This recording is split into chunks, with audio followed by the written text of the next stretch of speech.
This is the Everyday AI Show, the everyday podcast where we simplify AI and bring its power to your fingertips.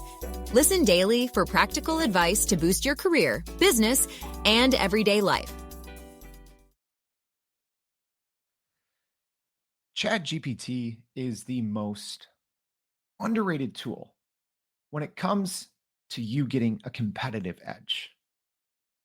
And that's one of the things that I wanted to dive into today on your Everyday AI. Welcome. Thank you for joining me. My name is Jordan Wilson. I'm your host. And if you don't know, Everyday AI is a daily live stream, podcast, and free daily newsletter helping everyday people, all of us like you and me, not just learn what's going on in the world of AI and here's all these tools and techniques you should look at, but how we can actually leverage it and put it into play in our daily lives. And that's exactly what we're going to be talking about today when we talk about how we can gain a competitive edge using ChatGPT. All right. So if you're excited, if you're joining us live, let me know. Drop a question, drop a comment. What do you want to know about using ChatGPT and how you can get a competitive edge? So before we get into that, we're going to do what we do every single day here on Everyday AI. We're going to run over highlights of what's going on in the AI news. We do this every day. We've been doing it for 100 plus episodes. All right. So let's take a quick look at what's going on. So generative AI is drinking a lot of water. So we've mentioned this in the newsletter before multiple times, but a new Axios report is looking at it a little more in depth. And it's talking about, in this example, how data centers in Iowa for Microsoft have consumed about 11.5 million gallons of water a month for cooling. And this is why now a lot of these large companies are now talking about environmental impact of generative AI. And this is very common across all companies. Previous reports have shown that ChatGPT, as an example, requires about 16 ounces of water for every couple dozen prompts. So as often as we're talking about generative AI, it is also extremely important to talk about the environmental impact of these new tools and techniques, right? Second, speaking of Microsoft, we finally have some context on what Bing Chat actually uses in terms of the large language model. So there's a lot of speculation for many months on, hey, does Bing Chat use GPT 3.5? Does it use GPT 4? And which does it use in which mode? So after many months of speculation, Microsoft's head of search, Mikhail Perikin, revealed on Twitter what Bing is using in those different queries.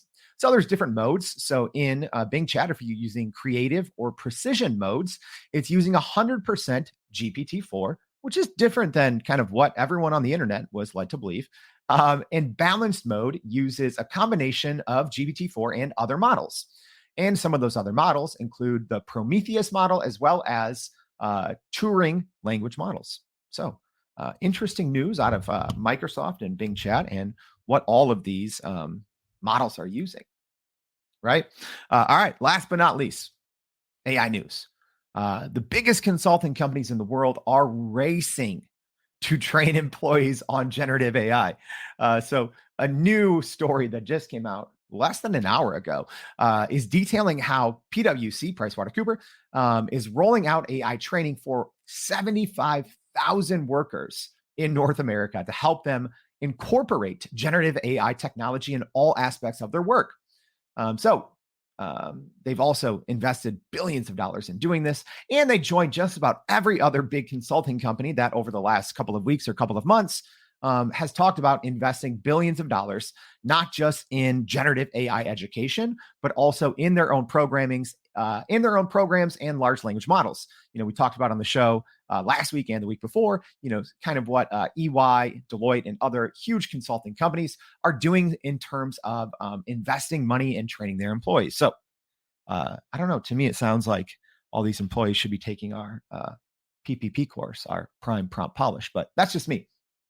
All right, let's get in. Let's talk about what we started the show, ChatGPT. And I think, if I'm being honest, ChatGPT with plugins is the most overlooked tool right now for any business. And you can get so many competitive advantages just by using ChatGPT with plugins correctly. I'm excited to talk about it. But first, got to shout out. Got to shout out everyone joining us. And again, if you're if you're listening on the podcast, Spotify, Apple, wherever else you're getting your podcast, make sure to check out the show notes. We always leave links back where you can come ask questions, engage and connect with other AI enthusiasts. Today's show, I already see a lot of comments coming in. We have some of the brightest and most talented everyday people pushing generative AI in our comments every single day in the everyday AI community. So speaking of those people, Val saying good morning, glad to be back. Michael saying good morning, asking what everyone worked on this week. We have everyday everydayers, I think is what we call ourselves, working on projects together, which I love it. Peter, thank you for joining us. Douglas joining us. Woozy, Rodriguez, so many people. Dr. Harvey Castro, get your questions in right now. What do you want to know about ChatGPT and using it for competitive advantage? I have great thoughts on this, y'all, but I want to get to your questions. Val shouting out PPP. Thank you, Val. All right, let's get into it right now. And I'm going to do something that sometimes I do. I'm going to start at the end. I've been told sometimes I drag you on for too long. So you're joining live. So let's go ahead and start at the end, shall we? So here's what I'm going to do. I'm going to just show you a very quick example of something that ChatGPT with plugins can do. Okay. So as a reminder, there's a free version of ChatGPT and there's a paid version. And if you want to do a lot of the things that we're going to be talking about today, you need the paid version of ChatGPT. It's $20 a month. It is, in my experience, I don't know any $20 that is providing a bigger return on your investment, right? So I'm going to go ahead and share my screen. And if you are joining on the podcast, don't worry. I'm going to do my best to describe what I have going on, but I'm doing it live, okay? I have this chat that I've trained. More on that in a bit. And I just hit enter.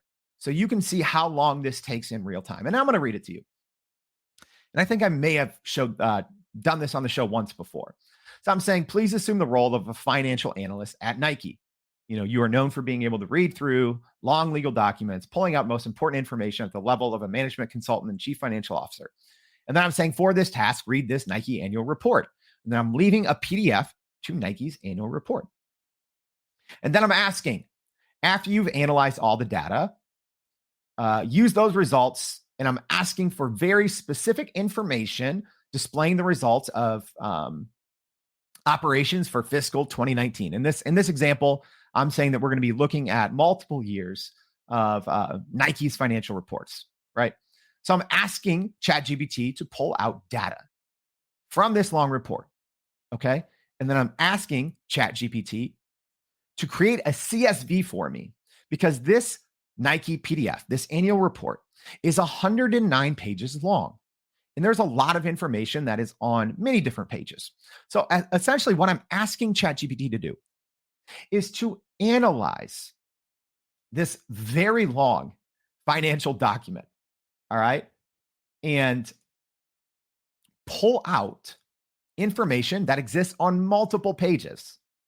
That's the other thing. This isn't just on one page, right? This financial information is on multiple pages. And I'm asking ChatGPT, all in the same prompt, to also create that CSV. And then let me highlight this part here. I'm also saying, finally, from the CSV that you've generated above, please also create a visual representation of the data using a graph or diagram with the diagram plugin that is best suited for the data, right? So now let's go ahead. Again, I did this live and it's already done, right? ChatGPT has already given me a huge edge before I can even explain to you all what's happening here. Okay, so in the body of the response from ChatGPT, here's all of the results of the financial analysis of fiscal year 2019 for Nike based on this 109-page PDF. And it is pulling accurately. Our team has tested this. We always test things exhaustively before we share them with you. all of the revenue, cost of sales, gross profits, selling and administrative expense. This information is on different pages. That's the thing. We're not just pulling. I'm not asking ChatGPT in this example to just pull, one little graph. This information that it's pulled is coming from 109 pages of a PDF. Okay. Now, we have in the body of the response from ChatGPT, it has created a table in its response. So yes, it does respond to me with nicely formatted text, what I asked it for in this 109-page PDF. But then also in the body, it's created a nice little graph with some high-level financial outputs, right? And then I have here the spreadsheet that I asked it to make, right? And then I can download that spreadsheet right there. And we're not done. This is all one prompt, and it's been done for much longer than I've been rambling on. Now it's saying, let's visualize the data. And it's showing me along the way the different plugins that I've used. And it says, here's the visual representation of Nike's results for operations for fiscal 2019. And I have this graph that's already done for me, okay? Where it's showing revenue, cost of sales, gross profit, selling and administrative costs, all of these different financial markers from this 109-page PDF that, by the way, didn't have any charts or it didn't have any graphs in this PDF, I don't believe. And it's all there. And not only can I download all of these documents, right? So in this one response, I'm downloading a CSV. I can also go in and edit this diagram. All right. So as I take a little sip of my coffee here, I want to just reflect on what we just did here in ChatGPT, and then we're going to give some other examples. And this, y'all, is why I tell everyone you need the paid version of ChatGPT, because what we just did there, this is something we teach in our Prime Prompt Polish course. It's free. If you want to access, check out the in the podcast notes, in the show notes, or if you're listening, just type PPP in the comments. I'll send it to you. We do this every week. We do our free PPP training every week, and we do have our pro training coming up, which is also free. And we're going to be doing a lot more on these plugin packs, right? And I know a lot of you are very eager. I sent out the email last week with the PPP pro dates, but let's talk about exactly what we did there and how in a couple different ways that you can use ChatGPT to gain a competitive edge. I think you've probably already, if you're still watching or listening, you've probably understood what we did. By using multiple plugins in the same chat, it's what we teach. We call them plugin packs. You Google that, you're not going to find anything. This is just our secrets that we teach to our everyday AI community in the PPP course. So we use a plugin pack. And that's where the real power of ChatGPT comes. Because that analysis that we just did, it's a very real analysis, not just if you're a management consultant or a financial analyst. That is a very real project that a lot of you out there might be working on something very similar. And let me actually just tell a story here. And I'm going to get to all your questions, so please keep them coming in. I have a couple other examples, but I want to get to your questions. What are your questions? What are your biggest questions on how you can use ChatGPT for a competitive advantage? But first, let me tell a story and kind of how this plugin pack that we just talked about, which we call DDV, which is Document Data Visualization, right? So we're going through a long PDF. We are giving ChatGPT access to read the PDF. We are giving it access in this one chat to create a CSV, to write a spreadsheet. And then we're also giving it access to visualize all of this data from the spreadsheet, from the long document, right? That's mind-blowing. I've talked about this once or twice before, but what you can do by giving ChatGPT access to information, because you need to share access, you need to share information with ChatGPT, but you also need to give it the tools that it needs to perform complex business operations, right? All right, I told you a story, quick story. I used to do something similar to this all the time, right? I spent a decade working in nonprofit leadership, and we partnered at a very high level with Nike and Jordan Brand. Helped create Michael Jordan's community program in Chicago and throughout the country, actually called Wings. And we would actually have to do this a lot. Our team would be reading long annual reports from other nonprofits that had partnered with Nike, right? So we're talking about hundreds of pages of reports, right? We were looking at financial documents to make sure that our financial reporting was in order.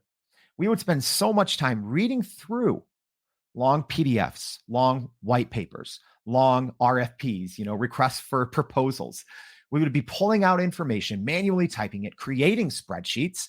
And then in a lot of instances, we would be creating graphs from all these documents. This is literally the DDV document data visualization plugin pack that we created was born out of my experience of doing this largely for a decade, in knowing now the competitive advantage by putting this all together in ChatGPT.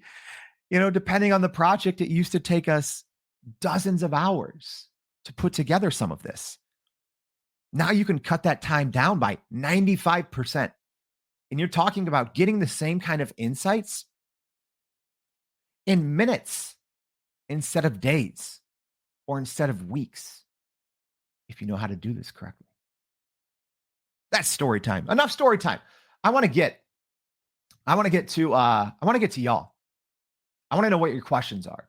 All right. And I do have a couple other examples. I'm not going to go that deep into it because I promise this isn't going to turn into one of those, hour-long episodes like we accidentally did with our 100th show kind of celebration.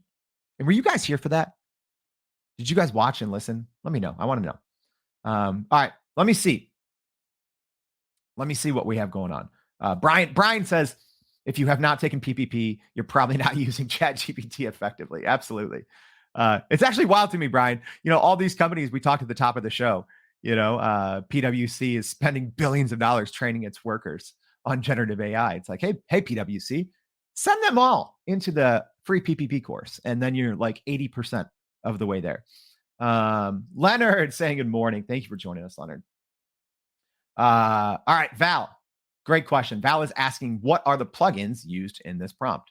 It's a great question, Val. So in this example that I just gave, the DDV, that's our plugin pack, document data visualization. We did in one prompt, we used three different plugins. So again, with plugin packs, you can only have a maximum, at least right now, I hope OpenAI changes this, you can only have a maximum of 3 plugins enabled in any one chat. Okay. So for this chat, Val, thank you for the question. We are using the plugin AI PDF. There's a lot of plugins that read PDFs. There's like 30. Tried them all. AI PDF, at least for us, is probably the most accurate, dedicated PDF reading plugin. So we use AI PDF. Then we use Make a Sheet for the CSV file. And then we used Diagram. That's literally the name of it, DAIGR.am. Then we use the Diagram plugin to create that nice looking diagram that I showed on screen. And the great thing with the Diagram plugin as well, you can click it, go in and make any edits to that graph in case it's not exactly what you want. Great question. All right, Leonard's saying, do the prompts designed to beat AI next time from the BCG study. Yeah, that's a great idea. All right, Ahmed, thank you for joining us. So Ahmed's asking how to consider the impact of AI on research development in various fields. Yeah, this is it right here. So I'm actually, great question. I'm going to go ahead and jot myself a note. I'm going to talk about that here in a second. and how you can use ChatGPT. Because guys, I'm not just giving one example. I wanted to go in depth, give one example, take all your questions, because I hope that opened up some thoughts for you on how you can use ChatGPT to get a competitive advantage. But I have some other examples that I wanted to get to here in a second. Box My Brain joining us from YouTube saying PPP. Don't worry, I'll send that out to you. Peter, thank you. Hey, I think Peter's making a plugin. We talked about it, right? So yeah, thank you. Peter actually answered the question before I could even get to. Thank you. Leonard saying PPP is amazing. Appreciate that. Dr. Harvey Castro saying, I love plugins. He created his first plugin, which I've used it. It's great stuff. The Decision Matrix plugin. All right. I just want to make sure I'm scrolling through all the comments. Again, thank you for joining us. If you do have a specific ChatGPT question on how you can use it to gain a competitive edge, please get that question in. And as a reminder, if you are listening on the podcast, I'm an open book, y'all. We literally put our email. I put my LinkedIn URL. Reach out to me. Right? We have the free PPP course. Send all your employees to the course. All right. Let's keep going here.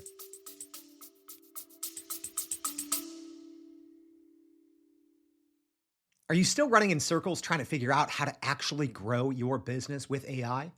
Maybe your company has been tinkering with large language models for a year or more, but can't really get traction to find ROI on Gen AI. Hey, this is Jordan Wilson, host of this very podcast. Companies like Adobe, Microsoft, and NVIDIA have partnered with us because they trust our expertise in educating the masses around generative AI to get ahead. And some of the most innovative companies in the country hire us to help with their AI strategy and to train hundreds of their employees on how to use Gen AI.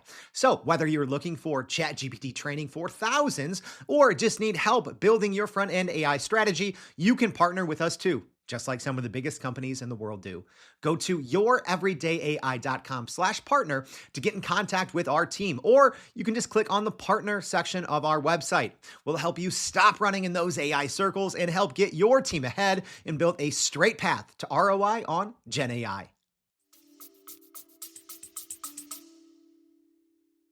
Thomas is saying, Jordan, speaking for me. I'd like to see the work in action. Yeah, I just showed you that our DDV plugin pack live.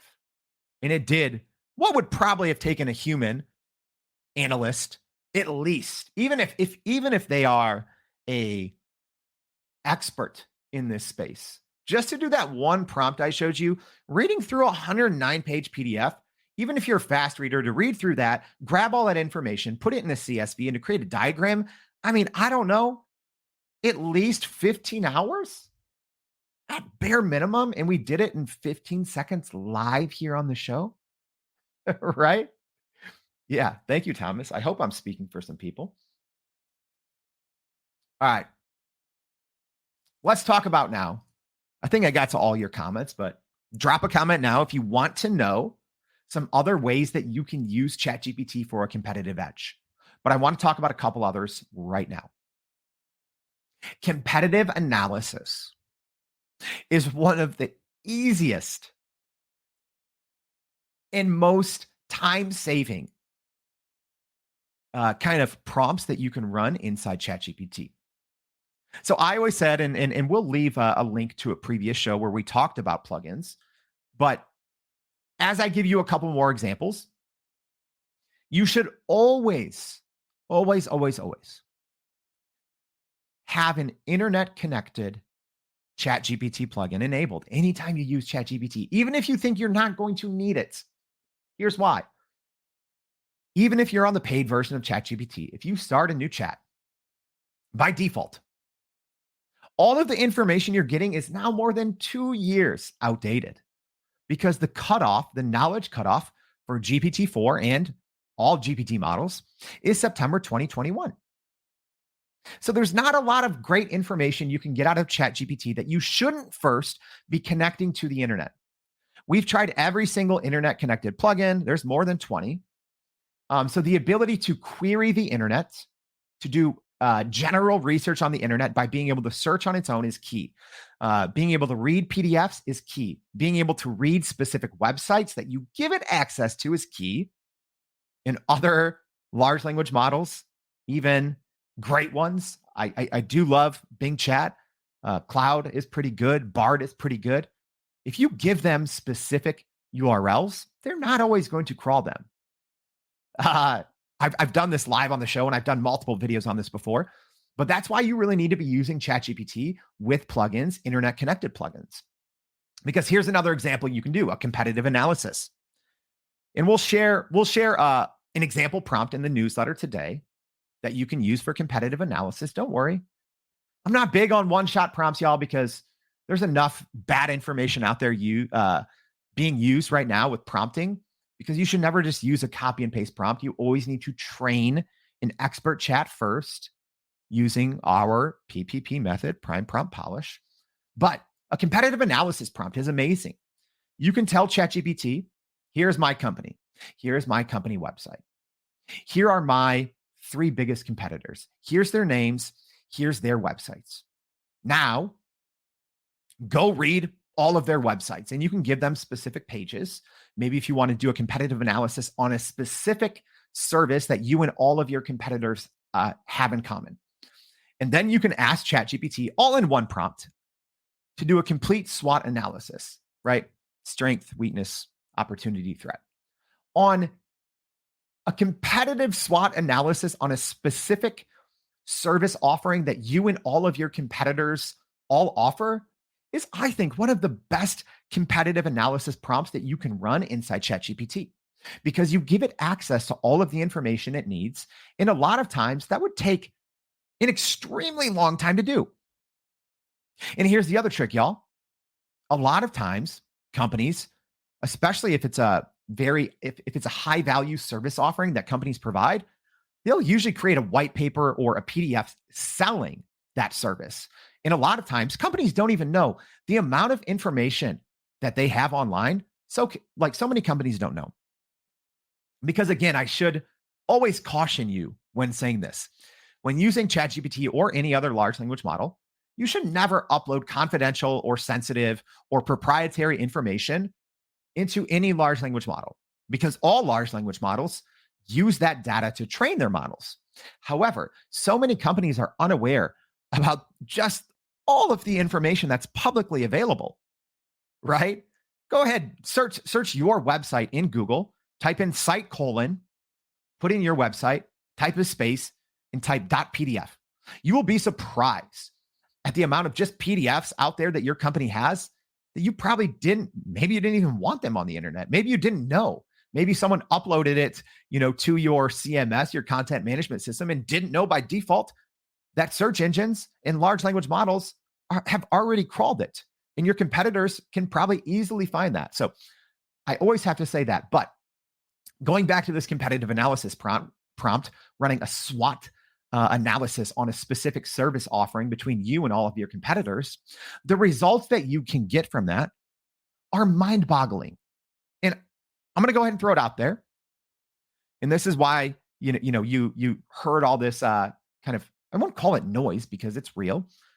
And I've been saying it on the show since day one. Management consultant companies are in trouble if they're not already using large language models, because this is essentially what they do. Except generative AI can do it so much faster. And that's why, like I talked about at the top of the show, companies like PwC, EY, Deloitte, the biggest, consulting companies in the world, are rushing to train their employees on generative AI and to create their own large language models, because they've realized, right? They heard this early on and they're like, no, this is noise. This is going to go away. And then the smart companies out there have already been using this for months. And I know companies are using tactics like I'm sharing with you now. This is their secret sauce. There's going to be companies out there that when I say this, first of all, they're going to learn a thing or two. I guarantee it, because we've been doing this, I think, more than most people. We're running plugin packs every single day at Everyday AI to run our business. And at Accelerant Agency, my digital strategy company based here in Chicago. But companies now, when they hear this and it's like, oh, this information's out in public, because not a lot of people are sharing how to do this, right? Because it doesn't go viral, right? This podcast episode is not going to go viral, but people like to share prompts and those go viral. But you shouldn't just copy and paste prompts. You need to understand how a large language model works. You need to understand how you can give ChatGPT the access it needs to do all of these tasks that are incredibly time consuming. Right? All right. Last but not least, I don't want this show to go on forever. If you do have a question, if I didn't get it in, get the question in now. And as a reminder, if you are listening on the podcast, make sure to go ahead, drop us an email. If you want access to the PPP course, just say PPP. You don't even have to say anything else. You don't got to talk to us. We work with robots all day. We don't need to be impressed by your words. Say that. We'll send it over to you. All right. Yadi, great point here, Yadi, saying, I think all major consultancies have had AI subject matter experts for a while, but they're usually behind the scenes. I agree, Yadi. And here's the other thing. Even a lot of AI subject matter experts, if I'm being honest, what they're trying to do is they're trying to convince their companies to build their own large language models, which they should be. But I'd say very few, even AI subject matter experts, are taking this low-hanging fruit. It's already there. Any information that already publicly exists on the internet, give ChatGPT access with a plugin pack, and you can already do the work that you'll already be doing anyways, right? As a research analyst, as a management consultant, as whatever, a data strategist, this data, for the most part, there's so much data already out there. You should be putting it and using ChatGPT as long as it's not confidential, proprietary, anything else. Even the quote unquote smartest minds in AI aren't doing this right now, and it's available today, right?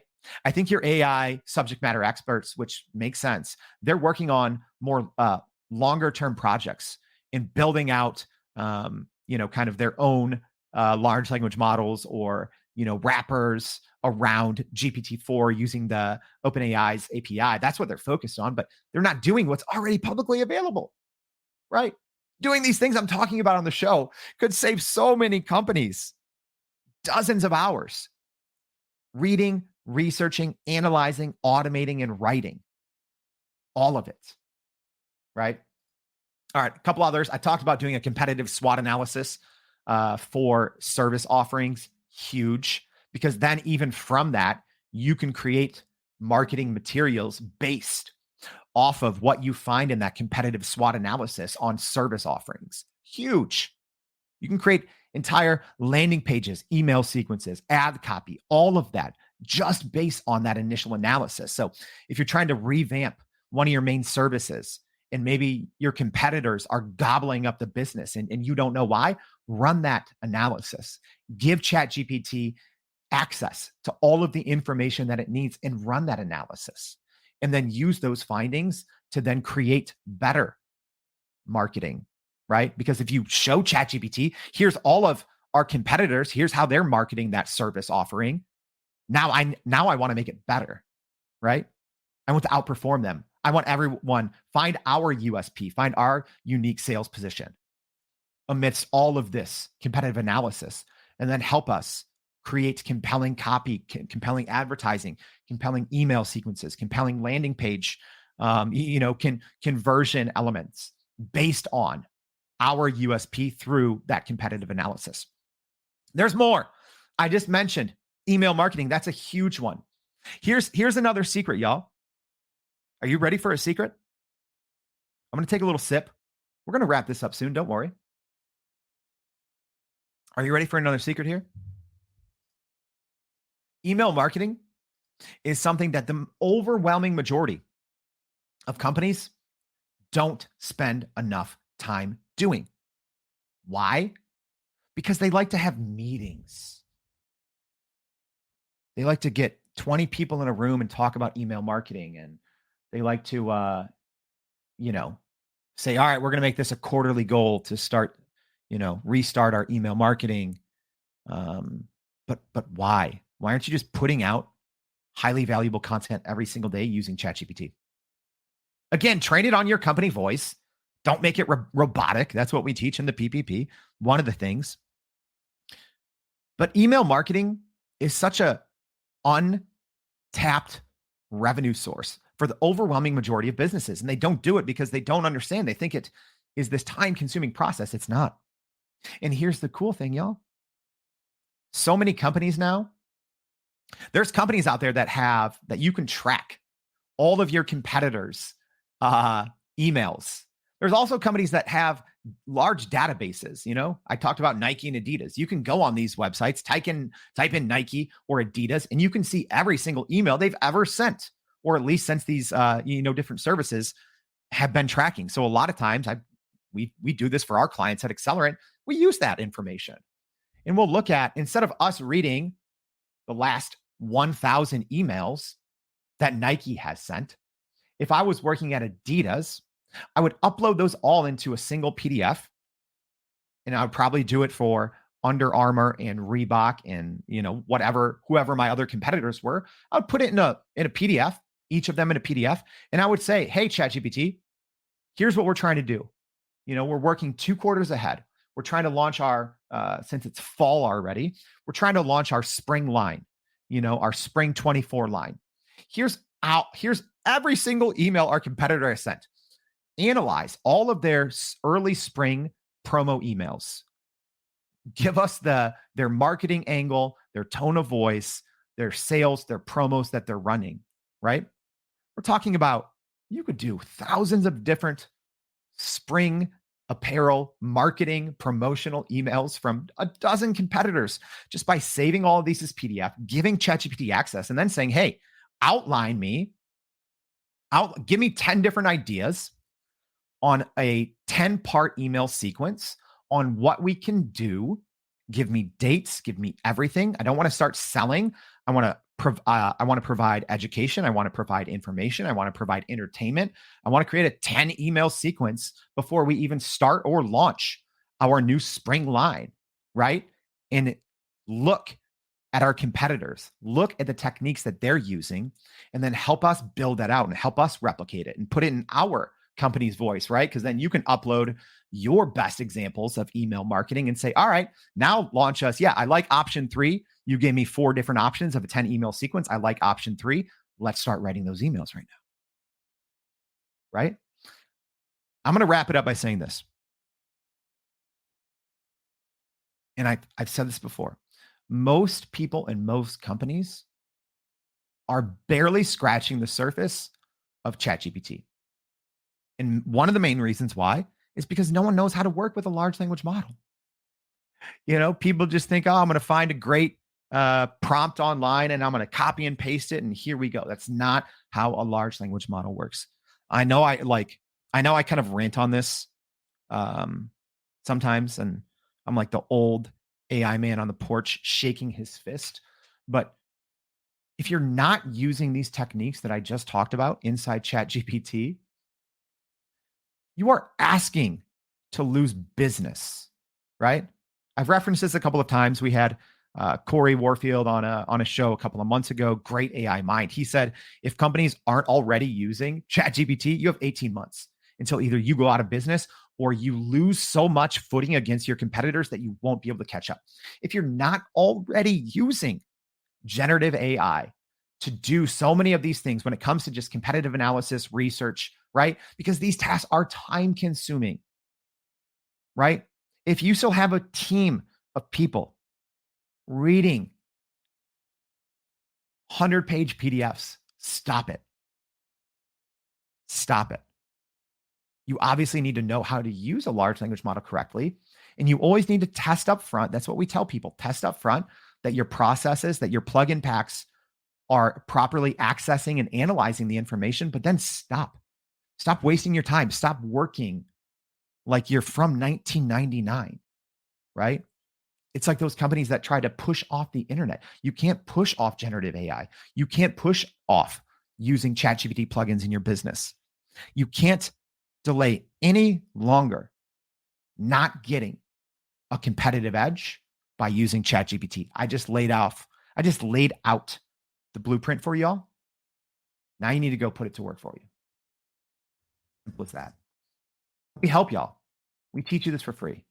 All right. So as a reminder, thank you all for joining. Please, if you haven't already, why have you not signed up for our email newsletter?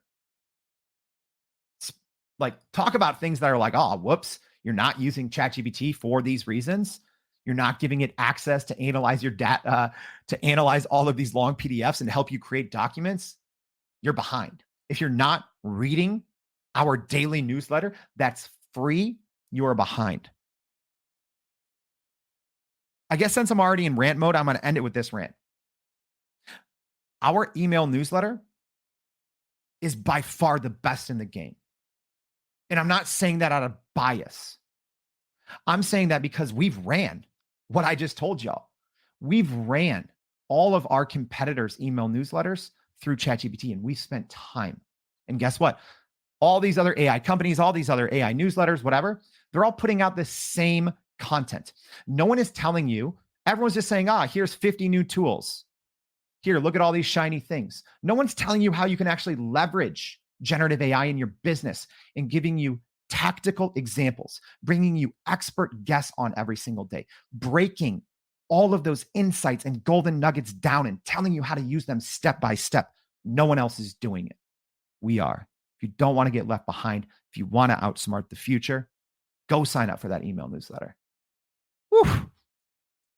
Came off with hot takes Monday, y'all. Normally I save those for Friday. Thank you for joining us. Sign up for that email newsletter. Join us the rest of the week. We have some amazing guests. I'm actually going to go ahead and plug our show for tomorrow because I'm extremely excited for tomorrow's show. Right? We always bring on everyday AI. We always bring on, everyday people, but we also bring in big names from big companies to break it down for all of us, right? To keep it simple yet effective. All right. So if you guys didn't know who we have coming on tomorrow, I want to do a better job talking about upcoming shows because we have some amazing guests, and I got to give them a little more shine, a little more shout, right? So tomorrow, you see I have on the screen here. Sorry, got a lot of DMs going on, but we have Riley Seth, who is the senior product manager at Microsoft. That's right, that Microsoft. Coming on and talking about the evolution of product managers and how you can use AI storytelling, AI-powered storytelling to better run your product management. It's going to be an amazing show. Thank you for joining me. I hope to see you tomorrow and every day on Everyday AI. Thanks, y'all. And that's a wrap for today's edition of Everyday AI. Thanks for joining us. If you enjoyed this episode, please subscribe and leave us a rating. It helps keep us going. For a little more AI magic, visit youreverydayai.com and sign up to our daily newsletter so you don't get left behind. Go break some barriers, and we'll see you next time.